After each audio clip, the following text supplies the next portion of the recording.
या वर्षाचा अर्थसंकल्प अर्थमंत्र्यांनी मांडला।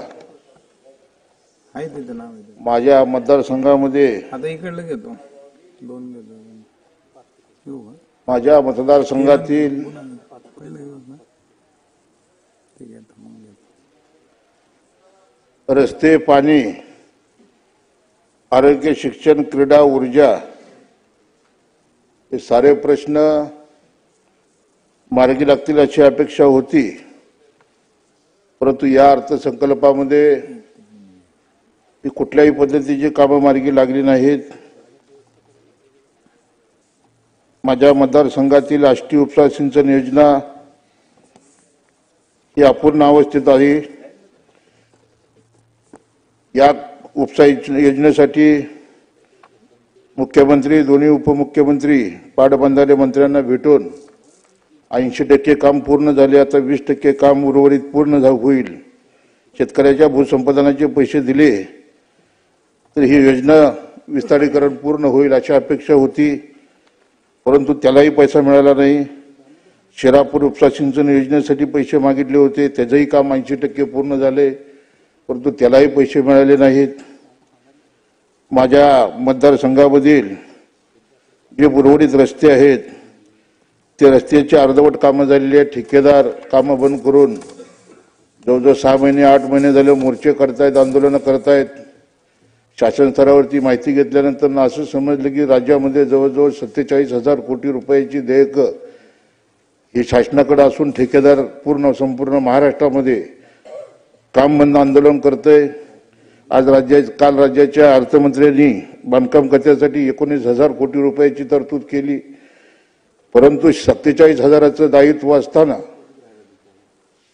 47,000 कोटी रुपयाचं दायित्व असताना 19,000 कोटी रुपयाची तरतूद हे अर्थमंत्र्यांनी मांडलेल्या या अर्थसंकल्पात बांधकाम खात्यातल्या तरतुदीबद्दल न समजणारं कोड आहे। दुसरे अध्यक्ष महोदय, माझ्या मतदारसंघामध्ये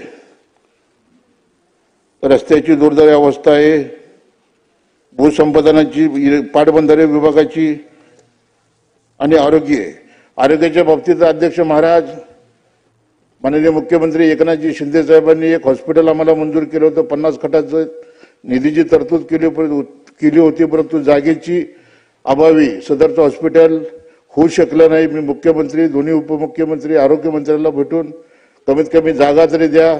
राष्ट्रीय महामार्ग क्रमांक 9 वर असणारे हे शहर इंदापूरपासून सोलापूरपर्यंत जर कुठे ॲक्सिडेंट झाला तर तुम्हाला डायरेक्ट सोलापूरला जावं लागतं। मूळ हे राष्ट्रीय महामार्ग क्रमांक 9 वरती असणारं शहर, परंतु या शहरामध्ये तिथं हॉस्पिटल होऊ शकलं नाही। क्रीडांगणासाठी क्रीडांगण मंजूर झालं, परंतु तिथं क्रीडांगणाला जागा नाही।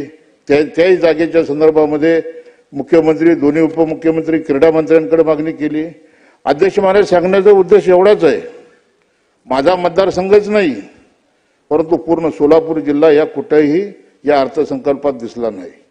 सोलापूर जिल्हा, आम्ही नव्याने निवडून आलेले आमदार आहोत, मी तर पहिल्यांदा उभारतोय आज सभागृहामध्ये बोलायसाठी, परंतु कालपासून अर्थसंकल्प सादर झाल्यापासून जिल्ह्याभरातून फोन आले, मतदारसंघातून फोन आले की बाबा आपल्या जिल्ह्याला काय मिळालं।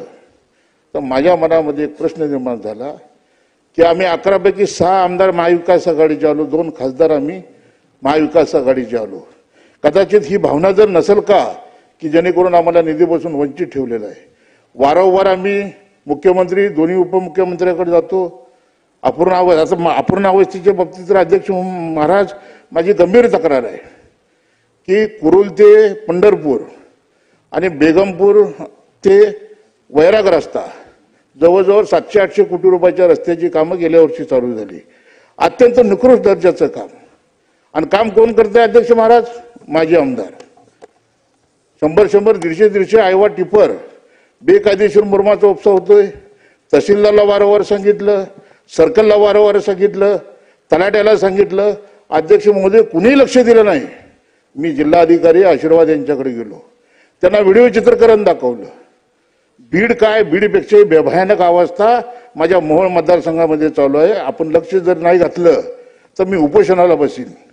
आणि मग जिल्हाधिकाऱ्यांनी डायरेक्ट सोलापूरवरनं पथक पाठवलं कारण तिथला तलाठी, तिथला सर्कल, तिथला तहसीलदार, राजेंद्रजी कामं सांगा, कामं. नाही कामाच्या बाबतीत सांगतो ना, बेकायदेशीर मनोवा उपसा होतोय, बेकायदेशीर वाळूचा उपसा होतोय, सिंचनाला पैसे नाहीत, रस्त्याला पैसे नाहीत, क्रीडांगणाला जागा नाही, दवाखान्याला जागा नाही. आणि अशा अवस्थेमध्ये राज्याचा अर्थसंकल्प होत असताना माझ्यासारख्या नव्या आमदारांची एवढीच मागणी आहे की माझ्या मतदारसंघातले जे क्रीडासाठी, आरोग्यासाठी, शिक्षणासाठी आणि ऊर्जासाठी जे काही प्रकल्प शासन स्तरावर आहेत, वारंवार पाठपुरावा केलेला आहे, त्याला निधी मागितलेला आहे.